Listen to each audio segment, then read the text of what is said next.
नाशिकमधील भोंदू अशोक खरातचा एन्काउंटर होण्याची शक्यता असल्याचं नाना पटोलेंनी म्हटलं। एप्सिनला जसं तुरुंगात मारण्यात आलं तसंच खरात फाईल्समधील अशोक खरातचा एन्काउंटर होऊ शकतो अशी शक्यता नाना पटोलेंनी वर्तवलेली आहे। तर अशोक खरातच्या ईशानेश्वर मंदिराला दिलेल्या 1,05,00,000 निधीवरूनही पटोलेंनी सरकारवर हल्लाबोल केलाय।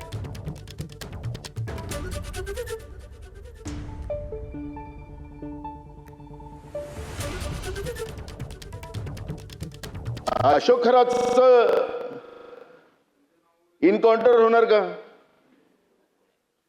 हे फाईल झाल्यानंतर ही फाईलच आहे ना, एप्स्टीन फाईल सारखंच आहे हे प्रकरण। जसं एप्स्टीनचा उल्लेख आता यांनी केला की त्याला तिथं अमेरिकेच्या जेलमध्ये मारण्यात आलं, तसं या खरातांना याची फाईल तयार झाल्यानंतर मी तो जी.आर. विधानसभेत दाखवलेला आहे।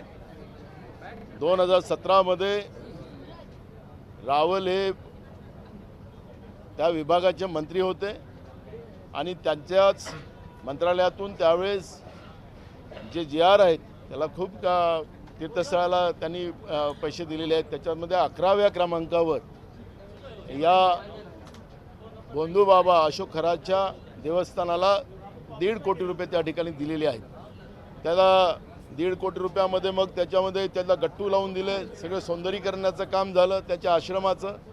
पण हा पापी खरात याचं सगळं पाप चालत असताना सरकार काय शांत बसलेले होतं आणि महिलांचं शोषण होऊ देण्याचं काम सरकारने केलेलं आहे, असं हे चित्र आपल्याला पाहायला मिळतं। तर प्रश्न निर्माण असा झाला की सरकारला ही सगळी घटना माहीत होती, त्या ठिकाणी महिलांचं शोषण होते आहे, त्यांच्या शुद्धीकरणाच्या नावाने चांगल्या चांगल्या घरच्या महिलांना त्या ठिकाणी ओढून त्यांच्या पांढरपेशांबरोबर उद्योगपत्यांबरोबर जोड्या लावून त्यांचं अजून शोषण घेऊन त्यांचं ब्लॅकमेलिंग करून खरात त्या ठिकाणी पैसे लुटत होतं हे सरकारला माहीत होतं, पण सरकार त्याला राजकीय वापर करते।